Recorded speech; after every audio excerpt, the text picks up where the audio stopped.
Day 30. 30 days. That's how long Nancy Guthrie has been gone. 30 days since someone walked up to the front door of an 84-year-old woman's home in the Catalina foothills, masked, armed, gloved, and took her from everything she knew. 30 days since Savannah Guthrie last heard her mother's voice. 30 days since the Pima County Sheriff's Department first called that house a crime scene. And tonight, as we reach this devastating milestone, the investigation has entered what law enforcement officials are now calling a new phase. One that's quieter, more targeted, and in some ways far more unsettling than anything that came before it. Welcome to Crime Blackline Archive. My name is not important. What matters is what we know, what we don't, and what the evidence is quietly screaming right now. Before we get into tonight's update, make sure you subscribe to the channel and hit that notification bell. At Crime Blackline Archive, we stay on this case until there are answers. New investigations and updates drop every week, and with a case moving this fast, you do not want to miss a single development. Let's go back to the beginning. Not the beginning of the investigation. You already know that story. Tonight, we go back to the beginning of what's changed, because something has. Something significant. For 25 days, the world watched the same 44 seconds of footage on repeat. The doorbell camera recording from Nancy Guthrie's front porch, a masked figure, gloves, a backpack, a holstered weapon at the waist. Authorities released that footage on February 10th, 9 days into the investigation, and it became the most studied piece of video evidence in modern true crime. Tens of thousands of people analyzed every frame. Law enforcement agencies at the federal and county level pored over every pixel, and for 25 days, the collective conclusion was the same. One man, one figure, one predator who walked up to that door and took her. Then a former FBI agent paused the footage at a specific frame. Jennifer Coffin-Daffer, a veteran of the Bureau with years of investigative experience, pointed out something that had been overlooked, sitting in plain sight for nearly 4 weeks. An object in the figure's hand or pocket. The exact classification is still being analyzed. The detail prompted immediate discussion among forensic experts and law enforcement analysts. Is it a walkie-talkie? A signal jammer? Something else entirely? Newsweek confirmed on February 26th that Coffin-Daffer publicly identified what she described as an overlooked detail in the surveillance footage, calling it a possible communication device. No law enforcement agency has officially confirmed the identification of the object as a walkie-talkie, and that distinction matters enormously. But here's why the expert community is treating this seriously, and why you should too. If that object is a signal jammer, the implications are surgical. That means the person who approached Nancy Guthrie's door wasn't just armed and masked. That means someone potentially disabled the ability of nearby devices to communicate, phones, cameras, wireless connections, before making a move. That kind of preparation doesn't come from someone acting on impulse. That level of planning comes from someone who studied that house, that neighborhood, that woman. If that object is a walkie-talkie, the implication is equally devastating. Someone was on the other end of that transmission. Someone was listening, someone was coordinating. Both possibilities point to the same conclusion that Pima County Sheriff Chris Nanos himself acknowledged in official statements. Investigators are not ruling out that more than one person may have been involved in Nancy Guthrie's abduction. That is not speculation, that is confirmed on record by the lead law enforcement official on this case. Think about what that means for a moment. Because the world spent a month building the profile of a lone predator, one masked man, one crime, one perpetrator, and the evidence is now forcing everyone to rebuild that profile entirely. Let's look at what else was captured that night, because the doorbell footage wasn't the only camera rolling. On February 26th, Fox News obtained and reported exclusively on footage from a Ring camera belonging to residents on Camino Real, a back road that runs along the outskirts of the Catalina foothills neighborhood. A street-facing camera that law enforcement had not previously checked. What that camera captured in the early hours of February 1st is striking. A dozen vehicles moving through the area at approximately 2:30 in the morning, right around the same window that Nancy Guthrie's pacemaker lost contact with her iPhone. Her pacemaker, according to investigators, disconnected from her phone at 2:28 a.m. That disconnect is the closest thing investigators have to a timestamp for when she was taken from that house. A dozen cars. 2:30 a.m., a quiet residential street in the Catalina foothills. That is not normal traffic, and the significance of that camera hadn't been recognized for nearly 4 weeks into the investigation. Let that sit for a moment. 4 weeks, and a camera sitting on a back road that could document vehicle movement on the night of the abduction had never been examined. Now, let's be precise here, because precision is what this case demands. Those vehicles have not been identified as connected to the crime. Law enforcement has not publicly stated that any of those cars belong to suspects. What investigators are doing, according to Pima County Sheriff's Department officials, is reviewing surveillance video as part of their refocused operation. That review is ongoing, but the timing, the location, and the volume of vehicles in a single window of interest is exactly the kind of detail that keeps federal agents working through the night, and federal agents are still working. Despite what you may have read this week, this case is nowhere near cold. CNN Chief Law Enforcement Analyst John Miller addressed the public perception directly on March 1st, and his words deserve to be heard carefully. "This is nowhere near a cold case," Miller said. "They still have leads that are viable that they need to get to, including new leads that came in because of the strategy of holding back the big reward until the time it was needed to re-energize the lead bucket. That strategy, holding the $1 million reward until the investigation needed a fresh surge of tips, was deliberate, and it worked. The FBI confirmed receiving 1,500 new tips in the days immediately following Savannah Guthrie's emotional announcement of that reward on February 25th. 1.5 thousand new pieces of information, flooding into a case that had gone relatively quiet. The reward itself is unprecedented in structure. The Guthrie family is offering $1 million, payable in cash, Savannah Guthrie confirmed in a social media post on Friday, for the recovery of Nancy. The FBI has its own reward of $100,000 for information leading to her location or the conviction of anyone involved. A Tucson-based crime hotline is offering an additional $100,000. In total, $1.2 million is on the table for anyone who knows something and hasn't yet found the courage or the reason to come forward. What do you think is holding someone back? Because someone knows something. That's the part of this case that haunts every investigator, every analyst, and every person who has followed this story. In a case with this much digital evidence, this many cameras, this level of federal involvement, someone in that web of information has a piece of the puzzle that hasn't been shared yet. And now there's 1.2 million reasons to hand it over. Let's talk about the DNA, because this is where the investigation becomes both the most promising and the most frustrating.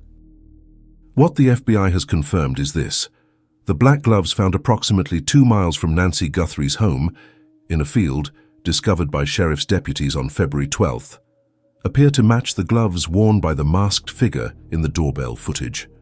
The FBI stated this officially. Those gloves contain the DNA of an unknown man. That DNA profile was entered into CODIS, the Combined DNA Index System, the national database that includes profiles from convicted offenders and unsolved crime scene evidence. No match has been publicly confirmed, but there's more to the DNA story. Sheriff Nanos confirmed to NBC News that investigators also recovered DNA from inside Nancy Guthrie's home itself. DNA that does not belong to her and does not belong to anyone in close contact with her. That DNA was sent to a private laboratory in Florida for analysis. And here is where the investigation hit a wall. Sheriff Nanos acknowledged that the Florida lab encountered what he described as challenges with the mixed DNA sample. Mixed DNA, meaning the sample contains genetic material from more than one individual, is significantly harder to profile and isolate. It requires additional processing, additional time, and in some cases, a complete reanalysis. John Miller broke down what that means for the long game. There's also the familial DNA route that they're going down that could bring them to a suspect's family, and that at least puts you a traceable number of degrees, potentially in the single digits, to who it points to and who may be responsible, he told CNN. Familial DNA analysis doesn't require a direct database match. It works by identifying partial matches to relatives of the suspect who may already be in the system. It is slower, it is more resource-intensive, but it has solved cases that seemed permanently cold, and right now, it may be the most powerful tool investigators have. Mixed DNA at the scene, multiple individuals potentially indicated, a communication device spotted in the suspect's hand. A dozen unidentified vehicles on a back road at 2:28 in the morning. Each of these details, examined in isolation, could mean almost anything. Examined together, they begin to form the outline of something deliberate, something coordinated. Here is what we know about Nancy Guthrie as a person, because this investigation cannot be reduced to evidence logs and forensic reports. Nancy Guthrie is 84 years old. She has limited mobility. She requires medication every 24 hours. Her hearing aid was found inside the house. Her wallet was inside the house. Her car was in the driveway. Her phone was on the kitchen counter. Everything that would anchor a person to their life left behind. Whoever took her knew that she could not simply walk away. Whoever took her knew that she was vulnerable, in the clinical sense of that word. The Pima County Sheriff's Missing Persons Notice used that exact term, and whoever took her came prepared for what they were about to do. The front door camera was disconnected at 1:47 a.m. The motion detector on another camera, one that Nancy Guthrie hadn't subscribed to the storage service for, meaning it recorded nothing, was triggered at approximately 2:12 a.m. At 2:28 a.m., her pacemaker lost contact with her phone. Between 1:47 and 2:28, in the quiet of a February desert night in Tucson, Nancy Guthrie was taken. That window, 41 minutes, is the heart of this investigation. What happened in those 41 minutes? Who else was there? What did the vehicles on Camino Real have to do with the operation? Was the signal or communication device in the suspect's hand part of a larger coordination? These are the questions that federal agents are working right now, even as the visible footprint of the investigation has quieted. And yes, the footprint has quieted. Let's address that directly, because social media has treated the scaling back of detectives as evidence of abandonment. It is not. The Pima County Sheriff's Department confirmed on Friday that it is refocusing resources, returning officers borrowed from other units back to their original posts, and concentrating the investigation on detectives specifically assigned to the Guthrie case. This is standard procedure in major investigations as they transition from the initial surge phase into targeted, long-term investigative work. The FBI's decision to move its command post from Tucson to Phoenix follows the same logic. Centralized analysis, broader reach, more efficient coordination. This is nowhere near a cold case, Miller repeated.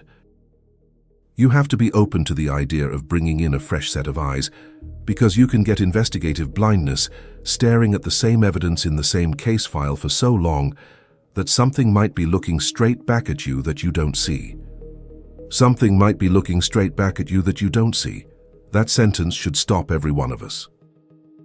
Because the history of this case, from the back road ring camera that wasn't checked for 4 weeks, to the overlooked object in the suspect's hand that an ex-FBI agent identified on day 25, suggests that the answers may already exist in the evidence. They just haven't been recognized yet, and that's not a criticism of investigators. It is a sobering reminder of how easy it is for human eyes, even trained ones, to walk past the one detail that changes everything. 2 people have been detained in connection with this investigation. Let's go through both events carefully, because the way they've been reported in the media has created confusion and in some cases has actively misled the public about where this investigation stands. The first detention happened in the second week of February. A delivery driver from Rio Rico, a small community approximately 55 miles south of Tucson, close to the Mexican border, became a person of interest after investigative threads pointed in his direction. Federal agents executed a search warrant at his residence. The level of coordination involved in that warrant execution, multiple agencies, tactical preparation, the kind of operation that does not happen casually, signaled that investigators believed they were pursuing something substantive. And then, after questioning, he was released. Law enforcement officials confirmed he is not considered a suspect. What does that mean in practical terms? It means the evidence that pointed toward him was either circumstantial, explainable, or eliminated during the interrogation process. It does not mean investigators wasted their time. Every search warrant that comes back clean removes a name from the list. In an investigation where the suspect pool is still theoretically wide, narrowing that pool, even through eliminations, is progress. Real progress, the kind that doesn't generate headlines but does generate results. The second detention was more recent and in many ways more visually striking. A Range Rover was seized and wrapped in evidence tape. A second individual was questioned, and again no arrest followed. The Sheriff's Department confirmed this individual is also not considered a suspect. But here's what that sequence of events tells us, if you know how to read it. The FBI doesn't move on a second search warrant in the same investigation without having developed new information that met the legal standard required for judicial approval. A federal judge signed off on that warrant. That means a federal agent presented an affidavit, a sworn documented statement of probable cause that was compelling enough to authorize the search. Whatever that affidavit contained, it was enough to move the investigation from one address to another. That is not a dead end. That is a thread being pulled. The question is what the thread is attached to. Let's talk about what investigators have confirmed about the preparation that went into this abduction. Because the more you examine the evidence in sequence, the harder it becomes to argue that this was anything other than a planned, researched, coordinated operation targeting Nancy Guthrie specifically. Start with the clothing. Early in the investigation, surveillance footage from a Walmart in the Tucson area captured an individual purchasing items that investigators believed were consistent with the clothing worn by the masked figure in the Doorbell footage. The timing of that purchase, made in the days before February 1st, matters enormously. It suggests premeditation. It suggests someone who knew before the night of the abduction that they would need a disguise. That detail alone shifts this case away from opportunistic crime and into deliberate, targeted action. This was not a random selection. This was not someone who woke up that morning and decided to act on impulse. Someone planned to take Nancy Guthrie. Now factor in the camera knowledge. The front door camera was disconnected at 1:47 a.m. Not broken, not obscured, disconnected. That requires either physical access to the device or knowledge of its network connection. The motion detector on a second camera was triggered at 2:12 a.m., but that camera recorded nothing, because Nancy Guthrie had not paid for the cloud storage subscription that would have activated recording. Someone either knew that camera was non-functional or got lucky. In a case this meticulous in every other respect, luck seems like the less likely explanation. Then there's the pacemaker signal. The disconnect at 2:28 a.m. is the most precise timestamp investigators have. It is also one of the most telling. A pacemaker communicating with an iPhone requires proximity. The two devices need to be within Bluetooth range. When that connection dropped at 2:28 a.m., it means either Nancy's phone was separated from her or she was moved out of range. What we know is that her phone was found on the kitchen counter, which means at 2:28 a.m., Nancy Guthrie was no longer inside her house or was no longer near the room where her phone had been left. And in the same window, a dozen vehicles were moving through the back roads of the Catalina foothills. Think about the geography for a moment.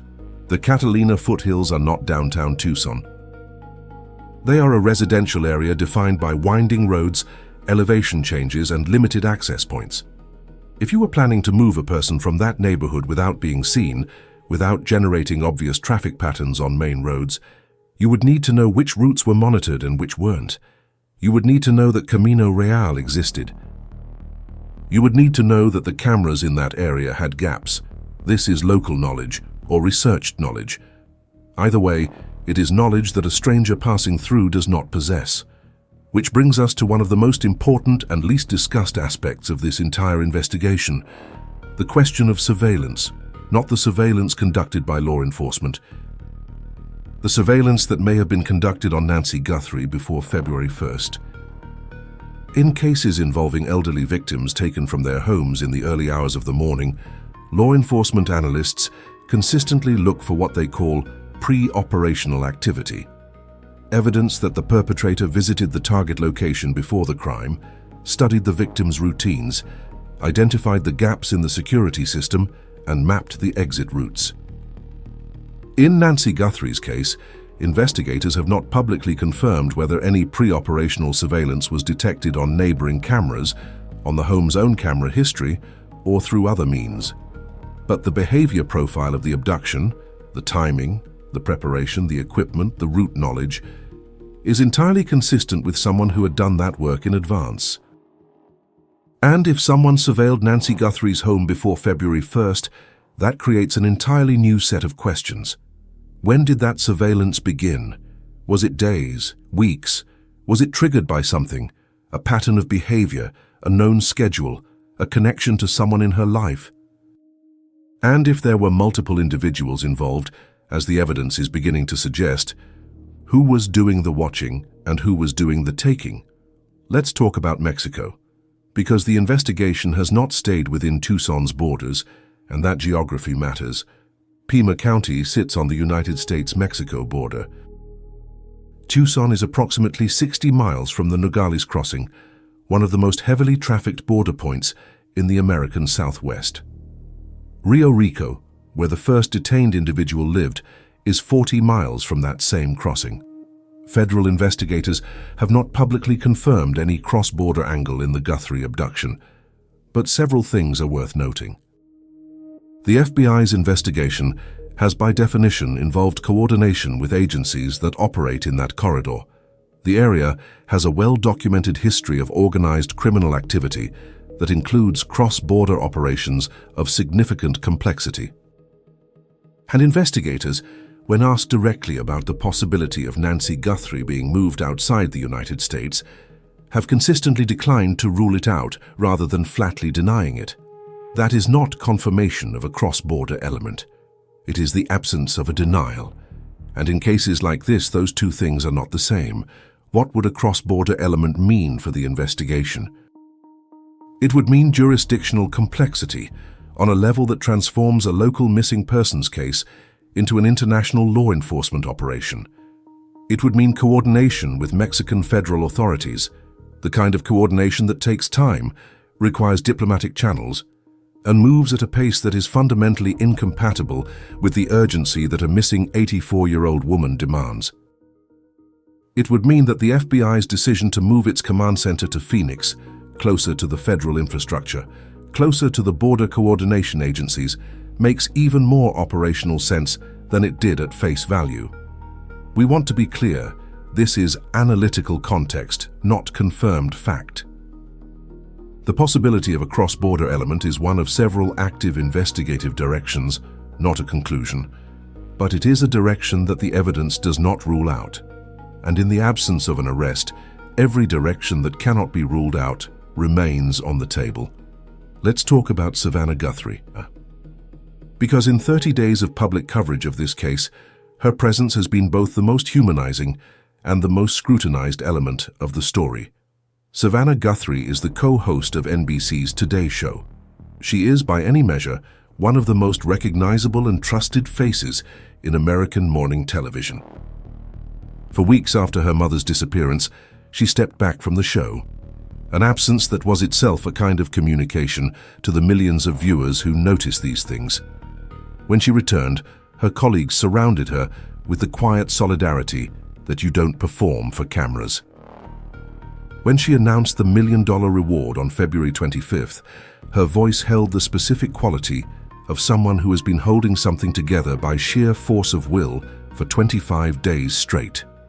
She said, "It's never too late to do the right thing."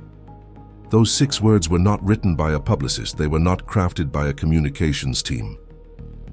They were said by a daughter who has to believe, that the person or people who took her mother are somewhere in the world, and that at least one of them is capable of a moment of conscience.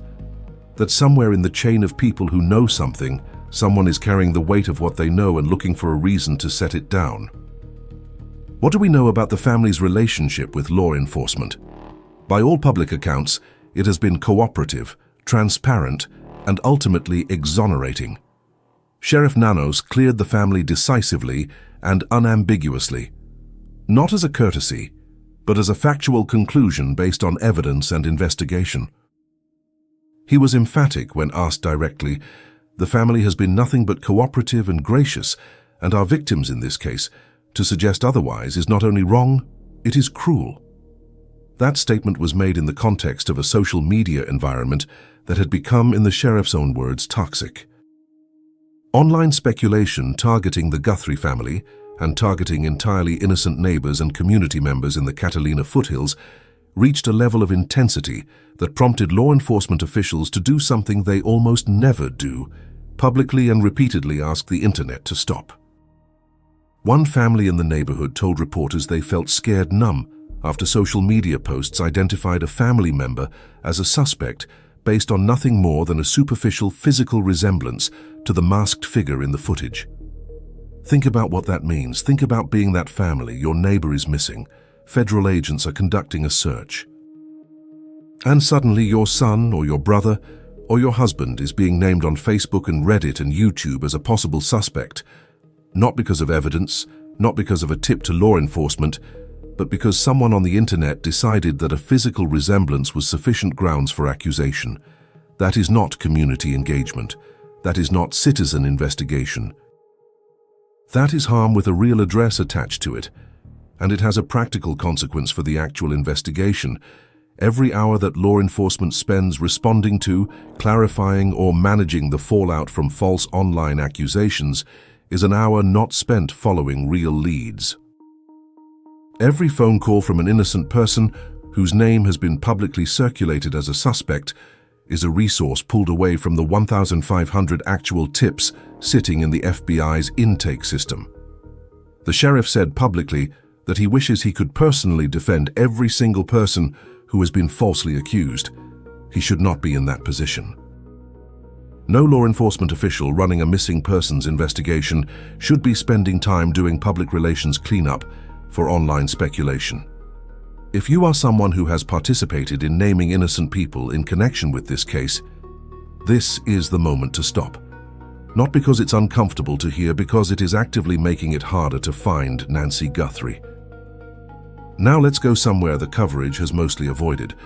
Let's talk about what a coordinated abduction of this nature actually requires, not in theory, but in practice. Because understanding the operational complexity of what happened on February 1st is essential to understanding why this investigation is taking the shape it is. To successfully abduct a person from a private residence in the early morning hours, without triggering an immediate response, without leaving obvious forensic traces, and with a prepared exit route, you need several things. You need advanced intelligence on the target location, the layout, the security systems, the routines of the occupant. You need equipment, in this case a disguise, gloves, a weapon, and possibly a communication device. You need transportation, a vehicle or vehicles capable of moving a person without detection. You need a destination, somewhere to take the person that is either far enough away or secure enough to prevent immediate discovery. And if multiple people are involved, you need coordination, communication, timing, role division, and trust among the participants. Every single one of those requirements leaves a trace. Advanced intelligence means someone visited or surveilled the location, either in person, which generates a physical or digital footprint, or remotely, which generates a data trail. Equipment means a purchase, a theft, or a pre-existing stockpile, and purchases leave records. Transportation means a vehicle, and vehicles leave license plate data, fuel receipts, and GPS history. A destination means a location that someone controls or accessed, and real estate rental agreements and cell tower pings can trace that. And coordination among multiple individuals means communication, calls, texts, encrypted messages, radio transmissions, and modern forensic analysis can recover more of that communication than most people realize. Investigators know all of this. They have known it since day one. The question has never been whether traces exist. The question has been which traces lead to the right person, and which traces are noise generated by the 20,000 tips, the online speculation, and the sheer volume of data surrounding a high-profile case. That is the work that is happening right now in a command center in Phoenix with a team of federal agents who have not stopped. It is not visible from the outside. It does not generate daily press conferences, but it is the work that in cases like this eventually produces an arrest. Let's talk about what history tells us, because the Nancy Guthrie case is not the first time investigators have faced this combination of factors: elderly victim, organized operation, missing person with no immediate resolution, and it will not be the last. The question that this community keeps returning to is, what is the realistic timeline for a breakthrough? In abduction cases involving organized criminal activity, cases where more than one person participated, where planning was evident, where the operation was designed to avoid immediate detection, the resolution pathway typically runs through one of three channels. The first is forensic: DNA, digital evidence, or physical evidence that definitively identifies a suspect. The second is informant-based: someone inside the operation or adjacent to it who eventually talks, whether out of conscience, financial incentive, or pressure from their own legal situation. The third is investigative triangulation: the slow accumulation of circumstantial evidence from multiple independent sources that, taken together, reaches the threshold for arrest and prosecution.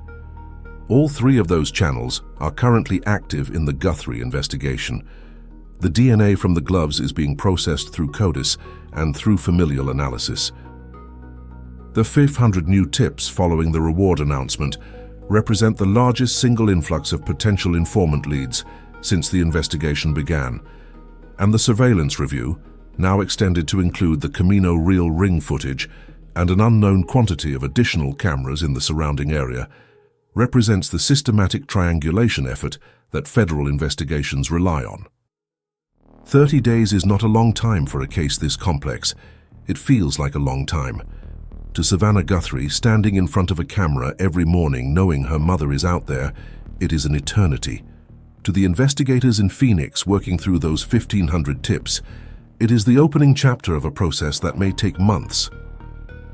To the forensic team in Florida wrestling with a mixed DNA sample, it is the time pressure that comes with knowing that every day matters, not just for the investigation, but for the woman whose life may depend on being found. There is something that has not been reported widely, and we want to address it here because this community deserves the full picture. The investigation into Nancy Guthrie's abduction has, from the beginning, operated at a level of federal involvement that is not standard for missing persons cases. The FBI's engagement, not as a support agency, but as the lead investigative entity, signals something important about how authorities are classifying this crime. Federal jurisdiction in a kidnapping case is triggered by the Lindbergh Law, which gives the FBI authority when a victim is transported across state lines, when interstate commerce is implicated, or when the kidnapping involves certain specific circumstances. The FBI's active role from the first days of this investigation suggests that authorities quickly identified this as a federal matter, which in turn suggests they developed early intelligence pointing toward elements that crossed jurisdictional boundaries. We will not speculate beyond what that structure implies. But it is worth knowing as you follow the coverage of this case that the level of federal resources committed here is not typical. It reflects an assessment, made early, maintained consistently, that this case involves something larger than a single individual acting alone in a single location on a single night. There is also the question of motive. And it is the question that almost no one in the public coverage has addressed directly, because it is the most uncomfortable question in the entire case. Why Nancy Guthrie? She is 84 years old. She has limited mobility. She lives in a quiet residential neighborhood in Tucson. She is not a public figure herself, she is the mother of one. Her daughter is prominent, but not uniquely so in the landscape of American public life. The family is described by everyone who knows them as private, close-knit, and not particularly visible in the way that would make them an obvious target for extortion or publicity-driven crime. So why Nancy Guthrie? Why that house? Why that night? Why a masked figure with a weapon and gloves and what may be a communication device, conducting what appears to be a prepared operation against an 84-year-old woman in the desert? Three broad categories of motive are consistent with the evidence and have been discussed by law enforcement analysts, though none has been confirmed. The first is financial, that this was a kidnapping for ransom, targeting the Guthrie family's resources or Savannah Guthrie's public profile as leverage. The absence of a publicly confirmed ransom demand does not eliminate this theory. Ransom communications, when they occur in cases involving federal investigation, are almost never disclosed publicly. If a demand was made and is being handled through law enforcement channels, we would not expect to know about it. The second is personal, that someone with a specific grievance, connection, or obsession targeting Nancy Guthrie or her daughter planned and executed this operation for reasons that are not financial. The third and most unsettling is that Nancy Guthrie was not selected for who she is, but for what she represented in the context of a larger operation, a proof of concept, a leverage piece, or a target of opportunity within an organized criminal framework that investigators have not yet fully mapped. None of these is confirmed. All three remain possible. And investigators, when they identify the individual or individuals responsible, will have the answer. Until then, the motive question remains the hollow center of a case that is otherwise extraordinarily rich in physical evidence. What would you do with this information? If you are watching this video and you live in the Tucson area, in the Catalina foothills, in the communities along the border corridor, in any neighborhood touched by the geographic footprint of this investigation, what would you do with everything we've covered tonight? Would you look at your own cameras, check your own footage from February 1st? Think about whether you saw something, a vehicle, a person, a conversation, that seemed unremarkable at the time but that lands differently now. Because that is exactly what happened with the Ring camera on Camino Real. Someone had footage for 4 weeks and didn't know it mattered, until it did. The FBI's tip line is not just for people who have dramatic, conclusive information. It is for people who have small, incomplete, uncertain information, a license plate they glimpsed, a conversation they overheard, a vehicle they saw parked on an unusual street at an unusual hour in the days before February 1st, a person who asked about the neighborhood, about Nancy Guthrie, about the Guthrie family, someone who was curious in a way that seemed slightly off. These are the tips that, in combination with each other and with forensic evidence, build prosecutable cases. The FBI knows this. They have built careers on it, and right now, they need every small piece of information that this community can provide. 1-800-CALL-FBI. Tips can be submitted online at tips.fbi.gov, anonymously, without consequence. And with a combined reward of $1.2 million, payable in cash, waiting for the information that matters most. So where does that leave us tonight on day 30? It leaves us with DNA that has no name yet, but is being analyzed through pathways that have never failed a case they were applied to, only delayed it. It leaves us with a communication device that an ex-FBI agent identified in plain sight after 25 days of scrutiny, suggesting this was never a solo operation and that the case profile must be rebuilt from the ground up. It leaves us with a Ring camera on a back road, capturing a dozen vehicles in the most critical window of the investigation, footage that sat unchecked for 4 weeks, waiting for someone to ask the right question. It leaves us with 2 search warrants executed, 2 individuals cleared, and a federal investigation that has not produced an arrest, but has systematically eliminated possibilities and tightened the frame of who is left. It leaves us with $1.2 million and 1,500 new tips and a team of federal agents who went from Tucson to Phoenix, not because they gave up, but because the investigation has matured into something that requires centralized analysis of evidence that doesn't exist in any single neighborhood. It leaves us with Savannah Guthrie, who returned to the Today Show this week after weeks away, because she says her mother would want her to keep going, who recorded a new video saying, "It's never too late to do the right thing," who stands in front of a camera every single morning knowing that somewhere in the world someone is watching, and that someone might know where her mother is. It leaves us with the question that every person who has followed this case has been carrying for 30 days. Is Nancy Guthrie still alive? John Miller addressed it with the precision of a man who has worked cases like this for decades. The question of the fate of Nancy Guthrie is a central one. With a victim who is still alive, there is a certain sense of urgency with a life hanging in the balance that keeps things moving at a fast pace. With a victim who you either know or presume is likely dead, the investigation can slow down and become more meticulous. He did not answer the question. He cannot, and neither can anyone outside of the investigation. What we can say is this: Nancy Guthrie requires medication every 24 hours. That detail was confirmed by investigators in the earliest days of the case. 30 days is 30 doses. We will not dramatize that reality, but it is a number that sits in the middle of every conversation about this case, quietly, without needing to be named. There is one more thing we want to say before we close tonight, and it is directed specifically at the person or people who are responsible for what happened on February 1st. You planned this carefully. You knew the cameras, you knew the routes, you knew what you were doing. And for 30 days you have watched this investigation, the press conferences, the rewards, the Federal Command Center, the ring footage, the DNA reports. You have watched Savannah Guthrie stand at a Today Show desk and hold herself together in front of millions of people. You have watched a family ask publicly for their mother back. You know where she is, or you know someone who does. The investigation is not slowing down. The money is not going away. The DNA is not disappearing from the database. The tips are not stopping. And the window to do the right thing that Savannah Guthrie spoke about, is still open. But windows don't stay open forever. And when this investigation reaches its conclusion, as it will, the difference between being the person who helped bring Nancy home and being the person who didn't will matter more than you may currently believe.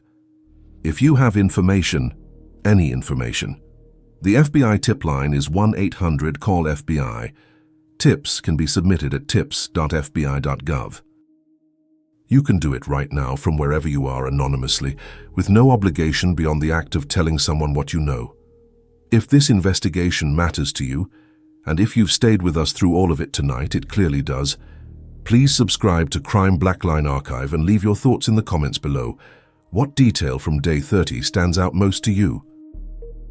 The communication device, the ring camera footage, the DNA challenges in Florida, the motive question? What do you think happened in those 41 minutes between 1:47 and 2:28 a.m.? This community has sharp eyes and sharp minds, and in a case defined by things that were overlooked, the right observation from the right person has changed the direction of real investigations before. These are not just stories. This is not just content. Nancy Guthrie is a real woman taken from a real home on a real February night in Tucson, Arizona. She is someone's mother. She is someone's grandmother. She is Savannah Guthrie's person. And Savannah has stood in front of the world for 30 days asking for her back. We don't stop covering this until there are answers. Crime Blackline Archive. We'll see you in the next one.